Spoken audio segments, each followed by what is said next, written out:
लड्डू बन रहे थे, गुलाब जामुन सिक रहे थे, पूड़ियाँ तेल में गोते खा रही थी। सब पक्षियों का पसीने से बुरा हाल था, क्योंकि इस भयानक गर्मी में रानो की बेटी गुड़िया की आज शादी जो थी। कालू जी, सुबह से 10 बार मेकअप लगा चुकी, लेकिन इस गर्मी में सब पसीने से बह जाता है, मैं क्या करूं? गौरी, छोड़ो ये मेकअप लगाना, अब चल भी दो, सब पक्षी आ गए होंगे। कालू, बस 5 मिनट और रुको, मैं अभी आती हूँ। कालू कौवा गौरी का घर के बाहर इंतजार कर रहा था, मगर गौरी कौवी तो कई घंटों से अपने मेकअप में लगी हुई थी। कालू कौवा धूप में खड़ा खड़ा परेशान हो जाता है। ठीक है, मैं जाता हूँ, जब तुम्हारा मेकअप अच्छे से हो जाए तो आ जाना। ऐसे बोलकर कालू शादी में चला जाता है। फंक्शन दिन का था। कालू तो जाते जाते ही पसीने में तल्ल हो जाता है। रानो बहन, आपने शादी गर्मी में नहीं करनी थी, मेरा तो पसीने से बुरा हाल है। कालू भैया, अब मैं क्या कर सकती हूँ, जबकि ऊपर वाले की मर्जी थी,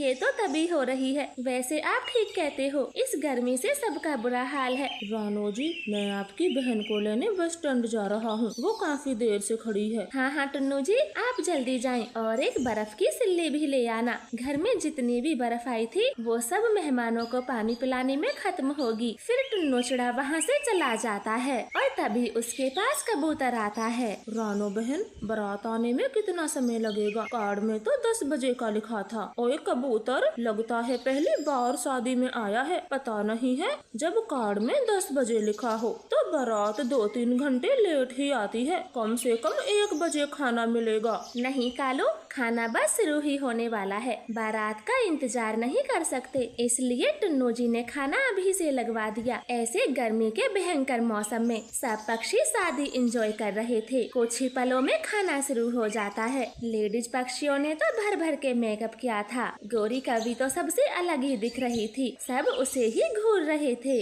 गौरी, आपने इतना सारा गहना पहना है, गर्मी नहीं लग रही क्या? लग तो रही है, मगर शादियों में सब ऐसे ही तैयार होते हैं। बारात दिल्ली से आ रही है तो अच्छे से तैयार होना जरूरी है। तुम्हारी तरह नहीं, ऐसे आगे हो जैसे टेंट में दोने बीन रहे हो। ऐसे बातें कर गौरी रानो के घर में चली जाती है और रानो से बोलती है, रानो बहन, गुड़िया बेटी कहाँ है? जरा मैं भी तो देखूं उसका मेकअप कैसा हुआ है। गौरी बहन, गुड़िया अभी पार्लर से नहीं आई, बस आती ही होगी। अरे रानो, आपने कितनी छोटी ज्वेलरी पहनी है, तुम्हारी बेटी की शादी है, कुछ बड़ा बड़ा सा पहनो। गौरी, गर्मी में ये ही नहीं सुहा रहे, मन करता है इन्हें भी उतार के रख दूं।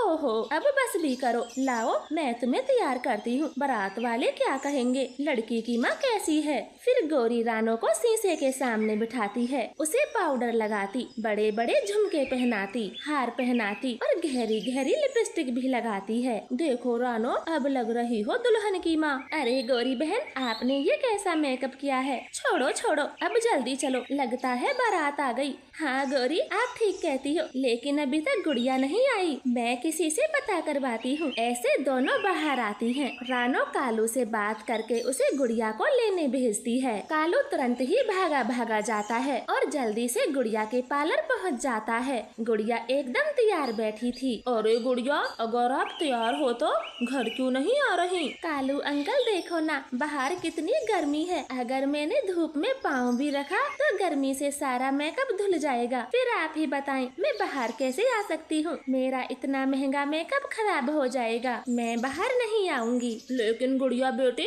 धूप तो शाम तक रहेगी, फिर आप घर कब चलोगी? बारात दरवाजे पर खड़ी है। चाहे कुछ भी हो, मैं अपना मेकअप खराब नहीं करूंगी, जब छाया हो जाएगी तो मैं आ जाऊंगी। गुड़िया बेटी, ऐसी जिद ना करो, बाराती क्या समझेंगे? ऐसे कालू गुड़िया को खूब समझाता है, मगर वो जाने से साफ साफ मना कर देती है। कालू कौवा जल्दी जल्दी घर आता है और गुड़िया की सारी बात रानो को बता देता है। अब मैं क्या करूं? ये टुन्नू जी भी ना जाने कहाँ व्यस्त है, अब किसे भेजूं? ये गुड़िया भी ना जाने कैसी कैसी जिद करती है, ये नहीं जानती आज उसकी शादी है, बस अपनी ही मनमानी करनी। रानो बहन चिंता ना करे, मैं जाता हूँ और गुड़िया बेटी को लेकर आता हूँ। आप तब तक बारातियों को नाश्ता करवाएं। कबूतर जल्दी से जाता है, लेकिन गुड़िया नहीं मानती। अब तो बारात को भी शक होने लगा था। लड़के पक्षी की माँ गुड़िया के बारे में पूछने लगती है। देखें बहन जी, अब तक गुड़िया को आ जाना चाहिए था। आप सच सच बताएं, आखिर बात क्या है? अरे बात कुछ भी नहीं है, बस वो गर्मी में अपना मेकअप नहीं खराब करना चाहती, जिद पर अड़ी है। आप चाहें तो चलकर देख लें। क्या कहा इस कौवे ने? हे भगवान, ये कैसी बहू मिली है। बेटा अब क्या करें, वापस चलें क्या? मम्मा अब गुड़िया की ही क्या गलती है, हमने भी तो आने में कई घंटे लगा दिए, जबकि समय 10 बजे आने का दिया था। सोनू बेटा शादी भी हमें देर होती है, लेकिन अब ये बता आखिर करना क्या है? उस गुड़िया को वहीं लेने चले क्या? बहन जी आप आराम से बैठे, ठंडा ठंडा शरबत पिए। इस बार मैं जाती हूँ और गुड़िया को लेकर आती हूँ। अब मम्मा चिड़िया गई थी, वो गुड़िया को खूब डांटती है। गुड़िया ये कैसी जिद है, तुम्हारी शादी है, सब इंतजार कर रहे हैं, तुम चल नहीं सकती? मम्मा मैंने गर्मी में शादी करने से मना किया था, मैं नहीं आऊंगी। जब तक मौसम ठंडा नहीं होता मेरा सारा मेकअप खराब हो जाएगा। आप समझ क्यों नहीं रही? पूरे 10,000 रुपए दिए हैं। ये लड़की पागल हो गई है, 10,000 के मेकअप के चक्कर में शादी करने से इनकार कर दी है। मम्मा चिड़िया बहुत परेशान थी। वो अपनी दोस्त जादुई परी को याद करती है और उसे सारी बात बताती है। चिड़िया रानी बस इतनी सी बात थी, आपने मुझे पहले क्यों नहीं बुलाया? रुको मैं अभी कुछ करती हूँ। फिर जादुई परी अपनी छड़ी घुमाती है और एक बर्फ की डोली तैयार करती है। छोटी गुड़िया इसमें बैठ जाओ, ये तुम्हारे ससुराल जाने तक नहीं पिघलेगी और फिर आपका मेकअप भी खराब नहीं होगा। धन्यवाद परी जी, आपका बहुत बहुत धन्यवाद, वरना आज तो मेरी जान ही निकल जाती। फिर गुड़िया बर्फ की डोली में बैठ जाती है और बहुत खुश होती है। मम्मा इसमें तो जरा भी गर्मी नहीं लग रही, अब मेरा मेकअप शादी होने तक खराब नहीं होगा, मैं बहुत खुश हूँ। फिर गुड़िया बर्फ की डोली में बैठकर घर आती है। सब पक्षी बर्फ की डोली देखकर हैरान थे। खुशी खुशी शादी हो जाती है और गुड़िया बर्फ की डोली में ही अपने ससुराल के लिए विदा कर दी जाती है और मम्मा चिड़िया राहत की सांस लेती है। गौरी बहन चाहे कुछ भी हो जाए, लेकिन गर्मी में शादी कभी ना करना। अगर मेरी दोस्त जादुई परी न होती तो ना जाने आज क्या होता। मैं तो बाल बाल बची हूँ। आप सबका शादी में आने के लिए बहुत बहुत धन्यवाद। दीदी रानो जल्दी से दरवाजा खोलो। मौसी आ गई। मम्मा मैं जाकर दरवाजा खोलूंगी। फिर चिड़िया की बेटी भागकर दरवाजा खोलती है। मौसी उसे थोड़ा लाड प्यार करती है और फिर नीचे उतार देती है। गुड़िया बेटी मैं तुम्हारे लिए कुछ भी न ला सकी, भागी भागी जो आई हूँ। क्यों छोटी, घर में सब ठीक ठाक तो है ना? लो पहले पानी पी लो। नहीं दीदी कुछ भी ठीक नहीं है, घर में खाने को एक दाना तक नहीं है और मेरे पति को तो आप जानती हो, कमाता कम उड़ाता ज्यादा है। रो मत छोटी, सब ठीक हो जाएगा। और तूने बहुत अच्छा किया जो दाना लेने मेरे घर आ गई। मैं अभी तुझे दाना देती हूँ। फिर मम्मा चिड़िया अपनी रसोई से दाना लाती है और अपनी बहन को दे देती है। लो बहन, मेरे पास जो था मैंने सब दे दिया, अब घर जाकर अपने बच्चों को पेट भर खिलाना। रानू दीदी ये दाना बहुत है, कम से कम हम भूखे तो नहीं सोएंगे। आप बहुत अच्छी हो, मैं अब चलती हूँ। हाँ छोटी, शाम का समय है, ध्यान से जाना। ऐसे भोजन लेकर मासी चिड़िया वहाँ से अपने घर चली जाती है। गुड़िया थोड़ा उदास हो गई थी। मम्मा मासी मेरे लिए कुछ भी नहीं लेकर आई और तो और 1 रुपया भी नहीं देकर गयी। उनसे अच्छी तो जग्गू की मासी है, वो जग्गू के लिए मिठाई लाती हैं और पैसे भी देकर जाती हैं। बेटी गुड़िया मेरी बहन गरीब है, आपके मौसा जी शराब पीते हैं, वो जैसे तैसे अपने बच्चों का ही गुजारा करती है, ऐसे में वो क्या करे। आप उदास ना हो, लो अब 10 रुपए पकड़ो, मैं कल आपके लिए मिठाई भी ले आऊंगी। ऐसे मम्मा चिड़िया अपनी बेटी को समझा देती है। कुछ दिन बीत जाते हैं। मम्मा मैं ये सूखा दाना नहीं खाऊंगा, मुझे कोई मीठा फल दे दें। मुन्ने इतनी रात को मैं तेरे लिए मीठा फल कहाँ से लाऊं? रानो मौसी जी के घर से ले आए, जो आप हमेशा करती हो। हाँ बेटे, तेरी रानो मासी के घर में जरूर फल रखे होंगे, मैं अभी लेने जाती हूँ। ऐसे बोलकर मासी फल मांगने रानो के घर आ जाती है। लेकिन उस समय कौवे पति पत्नी भी चिड़िया के घर आए हुए थे। चिड़िया चिड़िया, जंगल के सारे फल सूख गए हैं, दाना भी नहीं मिलता। कल हम पहाड़ों से बेर तोड़ने जाएंगे। कालू, वहाँ एक नई तरबूज की बेल भी हो गई है, हम तरबूज भी ले आएंगे। वो ऐसे बातें कर घर से निकलने ही वाले थे, तभी लालची मौसी वहाँ पहुँच जाती है। लेकिन इस बार गुड़िया तो अपनी जगह से भी नहीं हिलती। रानो दीदी, मुन्ने को बुखार आ गया है, वो दाना नहीं खा रहा। आपके पास कोई फल रखा हो तो उसके लिए दे दें। छोटी, कुछ सेब रखे हैं, मैं अभी देती हूँ, और मुन्ने का अच्छे से इलाज करवाओ, वो जल्दी बीमार हो जाता है। मैं आऊंगी, किसी दिन मुन्ने को देखने जरूर आऊंगी। रानो चिड़िया की टोकरी में सेब रखे थे, वो सारे सेब अपनी बहन को दे देती है। लाल लाल सेब देखकर मौसी तो खुश हो जाती है और वहाँ से चली जाती है। वाह चिड़िया, तुमने तो सारे ही सेब दे दिए। आखिर कौन थी वो? कौवे भाई, वो मेरी छोटी बहन थी। बेचारी बहुत गरीब है, जब खाने को कुछ नहीं होता तो मेरे पास आ जाती है। अच्छी बात है, खिलाओ खिलाओ। पता तो जब लगेगा जिस दिन तुम्हारी छोटी बहन तुम्हें आंख दिखाएगी, अभी तो बस खा रही है। गोरी कौवे, मेरी छोटी बहन बहुत अच्छी है, इसलिए आगे से उसके बारे में कुछ भी बोलने से पहले 100 बार सोचना। और मैं उसकी बड़ी बहन हूँ, उसकी मदद करना मेरा फर्ज बनता है। फिर दोनों कौवे चुपचाप वहाँ से चले जाते हैं। सुबह हो जाती है, कालू गोरी चिड़िया को बुलाने उसका दरवाजा बजाते हैं। तभी रानो चिड़िया की बहन भी आ जाती है। रानो दीदी, मदद करें, बहुत बड़ी मुश्किल आन पड़ी है। क्या हुआ छोटी, मुन्ना ठीक तो है ना? मुन्ना तो ठीक है, लेकिन मेरा घोंसला टूट गया। अब दूसरा घोंसला बनाओ या मुन्ने का इलाज? अब आप ही कुछ बताएं। चुप हो जा, ऐसे रो मत। मेरे पास एक घोंसला है, वो ले जा, मैंने सर्दियों के लिए बनाया था। फिर रानो अंदर से घोंसला लाकर लालची मौसी को दे देती है। चिड़िया, ये तो वही बड़ा घोंसला था ना, जिसे बनाने में तुम्हें पूरा 1 महीने का समय लगा था। हाँ गोरी, ये वही घोंसला था, और देखो आज कितना काम आया। मेरी बहन का बीमार बेटा अब घोंसले में सोएगा, वरना आज रात न जाने कहाँ सोता। अब बातें ही करती रहोगी या चलोगी भी? पहले ही देर हो चुकी है। ऐसे वो तीनों पहाड़ों की तरफ चले जाते हैं। उनको क्या पता था, वहाँ एक भूखा चील शिकार की तैयारी में बैठा था। 2 कौवे और एक मोटी चिड़िया, मैं तीनों में से चिड़िया को खाऊंगा, क्योंकि इसका मांस कौवों से ज्यादा ही स्वाद होगा। वो तीनों बेरी के पेड़ से बेर तोड़ रहे थे, तभी भूखा चील रफ्तार से आता है और चिड़िया को पंजों में दबोच कर ले जाता है। चील चील, चिड़िया को चील ले गई। कालू, कुछ करे। तुम भागो यहाँ से, कहीं दूसरा चील हमें न पकड़ के ले जाए। चिड़िया तो मर गई आज। ऐसे कौवे भी वहाँ से भाग जाते हैं और अपने जंगल में पहुंचकर राहत की सांस लेते हैं। अब तक तो चील ने छोटी चिड़िया को मार दिया होगा। चिड़िया तो मर गई है, अब उसकी बेटी को हम क्या कहेंगे?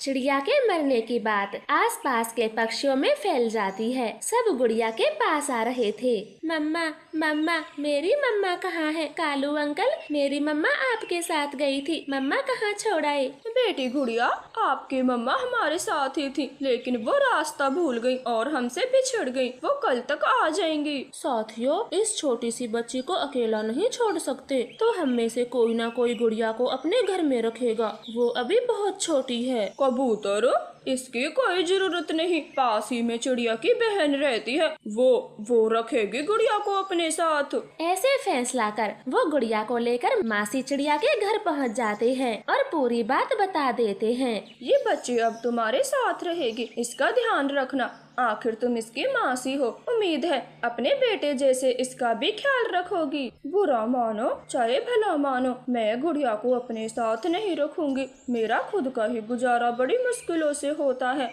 तो इसे कहाँ से खिलाऊंगी? देखो, चिड़िया मर गई है और तुम उसकी बहन हो, इसलिए गुड़िया की जिम्मेदारी तुम्हें ही लेनी चाहिए। अब बहन मर गई तो रिश्ता कैसा? ले जाओ इसे, मैं कुछ नहीं जानती। सब पक्षी उसे बारी बारी समझाते हैं, लेकिन लालची मौसी तो साफ साफ मना कर देती है। वो हार थक कर गुड़िया को उसी के घर छोड़ देते हैं और खाने पीने की पूर्ति करने लगते हैं। नहीं, मैं नहीं खाऊंगी, जब तक मेरी मम्मा नहीं आ जाती मैं कुछ नहीं खाऊंगी। गौरी, रात बहुत हो गई है, अब घर भी चलो। 1-2 दिन तो गुड़िया ऐसे ही करेगी, फिर अपने आप समझ जाएगी। ऐसे वो दोनों भी अपने घर चले जाते हैं। देर रात का समय था, गुड़िया रो रही थी, तभी घायल रानो चिड़िया अपने घर आ जाती है। मम्मा बेटी एक दूसरे के गले लगती हैं। अचानक से चिड़िया की आवाज सुनकर कौवे भी वहाँ पहुँच जाते हैं। रानो चिड़िया, आप ठीक हो? ये कैसे हुआ? हाँ कालू भैया, जब चील मुझे ले जा रही तो मैंने उसके पंजों को काट दिया और नीचे बेहोश गिर गई। अब जब होश आया तो घर आ गई। चिड़िया बहन, ऊपर वाले का लाख लाख धन्यवाद जो तुम चील से बच आई, वरना आपकी बेटी का कोई नहीं था, वो अकेली ही रहती। फिर कालू कौवा लालची मौसी की बात चिड़िया को बता देता है कि कैसे उसने गुड़िया को अपने घर में नहीं रखा और अपनी बहन की मरने की बात सुनकर नाता भी तोड़ लिया था। आप दोनों ने बिल्कुल सही कहा था, अपने का पता तभी चलता है जब खुद पर मुसीबत आती है। आज के बाद में लालची बहन को कुछ नहीं दूंगी, मैं भी अब उसे नाता तोड़ लूंगी। कालू कौवा उस जंगल में एक लौता मिस्त्री था, साथ ही वो बहुत निकम्मा भी था। कबूतर के घर में शौचालय की सुविधा नहीं थी। वो सुबह सुबह को अपनी पड़ोसी चिड़िया के घर जाते। लगातार ऐसा कर कर के लूसी कबूतरी थक चुकी थी। वो एक दिन गुस्से में कबूतर से बोलती है, कबूतर जी, हम कब तक चिड़िया के घर जाते रहेंगे? आप अपने ही घर में शौचालय क्यों नहीं बनवा देते? लूसी जी, अभी मेरे पास इतने पैसे जमा नहीं हुए, दुकान में काम मंदा चल रहा है, मैं बनवा दूंगा, मना थोड़ी कर रहा हूँ। नहीं कबूतर जी, मैं कुछ नहीं जानती, पैसे नहीं है तो किसी से उधार ले लें, लेकिन जल्द से जल्द शौचालय बनवा दें, वरना मैं मायके चली जाऊंगी। ठीक है, मैं अपने दोस्त से पैसे मांग के लाता हूँ, शायद वो दे दे। ऐसे बातें कर कबूतर अपना डब्बा उठाता है और दुकान पे चला जाता है। वो शाम को चिड़िया के घर जाता है। कबूतर भैया, क्या बात है, बड़े उदास लग रहे हो? चिड़िया बहन, आप तो जानती हो मेरे घर शौचालय नहीं है और मेरे पास इतने पैसे भी नहीं। आज सुबह सुबह लूसी ने झगड़ा कर दिया और शौचालय बनवाने की ठान बैठी है, तो बस इसीलिए परेशान हूँ। तो बताएं कबूतर भैया, मैं आपकी क्या मदद कर सकती हूँ? चिड़िया बहन, थोड़े पैसे उधार दे देती तो बड़ी कृपया होगी, मैं आपके पैसे बहुत जल्द लौटा दूंगा। ठीक है कबूतर भाई, मेरे पास 10,000 रुपए रखे हैं, आप ले जाएं और लूसी बहन की इच्छा पूरी कर दें। फिर रानो चिड़िया कबूतर को 10,000 रुपए दे देती है। कबूतर पैसे लेकर खुशी खुशी अपने घर चला जाता है और उसी दिन बाजार से शौचालय का सारा सामान खरीद लाता है। कबूतर, क्या काम है? इतनी सुबह सुबह घर कैसे आना हुआ? दरअसल मिस्त्री साहब जी, मैं सब सामान ले आया हूँ, मुझे एक शौचालय बनवाना है, तो क्या आप बना देंगे? अरे कैसी बातें करते हो, मैं कालू मिस्त्री हूँ, सब काम करना जानता हूँ। बताओ कब से काम शुरू करना है? आज से ही शुरुआत कर दो, तभी तो इतनी सुबह सुबह आया हूँ। ठीक है, मैं अपने औजार लेकर आता हूँ, तुम चलो। ठीक है, ध्यान से आ जाना। ऐसे बोलकर कबूतर लौट जाता है। कालू कौवा भी अपना थैला उठाता है और उसके पीछे पीछे ही चला जाता है। बताओ बताओ कबूतर, कहाँ बनाना है शौचालय घर? यहीं पे बनाना है जहाँ पर ये ईंटें रखी हैं। वैसे पैसों का भी हिसाब किताब बता दो, आपकी दिन की झाड़ी कितनी है? तुझे नहीं पता? एक दिन की झाड़ी 900 रुपए की है, इससे कम नहीं होगा। ठीक है, मेरी पत्नी लूसी तुम्हें मसाला ईंट सब दे देगी, मैं तो दुकान पे जा रहा हूँ, शाम को जल्दी आ जाऊंगा। ऐसे बोल के कबूतर वहाँ से चला जाता है। लूसी कौवे के पास ही रुकती है। कितना अच्छा मौका मिला है पैसे कमाने का, अब तो यहीं लगा रहूंगा, आराम से महीना भर खींच दूंगा। ऐसे विचार करके कालू कौवा अपना काम शुरू करता है। वो अपने पंख बहुत धीरे धीरे चला रहा था। आधा दिन तो वो शौचालय की जगह देखने में ही निकाल देता है। आपकी बाथरूम यहाँ होगी और लेटरिन इस जगह पे। ठीक है लूसी। कालू मिस्त्री जी, मुझे कब का समझ में आ गया, आप काम शुरू तो करें। लूसी, 1 बजने में कितना समय बचा है? 1 तो बज गया, बस 10 मिनट बचे हैं। लंच का टाइम हो गया मेरा, मैं घर जाता हूँ। ऐसे बोलकर कालू कौवा घर चला जाता है और खाना खाकर सो जाता है। घड़ी में पूरे 2 बज चुके थे। कबूतर की पत्नी कौवे की राह देख रही थी। 2 बज गए, ये कालू मिस्त्री आया क्यों नहीं। कालू उठो, 2 बज गए, काम पे नहीं जाना क्या? हाँ जाता हूँ, अभी तो मुझे नींद आई थी, तुमने जगा दिया। ऐसे कालू कौवा आलस में भरा हुआ काम पे चला जाता है। वो शाम तक गिनी चुनी ही चुनाई कर पाता है और 5 बजे ही काम छोड़कर घर चला जाता है। रात को कबूतर अपना काम देखता है। लूसी, लगता है कौवे ने पूरे दिन काम नहीं किया। क्या वो घर चला गया था? नहीं कबूतर जी, कालू मिस्त्री कहीं नहीं गया, 5 बजे तक काम किया है। उसका हाथ बहुत धीरे धीरे चलता है, एक ईंट घंटों घंटों में लगाता है। कोई बात नहीं, मैं सुबह को कहूँगा, बस 50 ईंटें ही लगी हैं। ऐसे कबूतर अगली सुबह कालू कौवे से बोलता है। कालू मिस्त्री, काम बहुत कम किया है, पूरे दिन में बस 50 ईंटें ही लगी।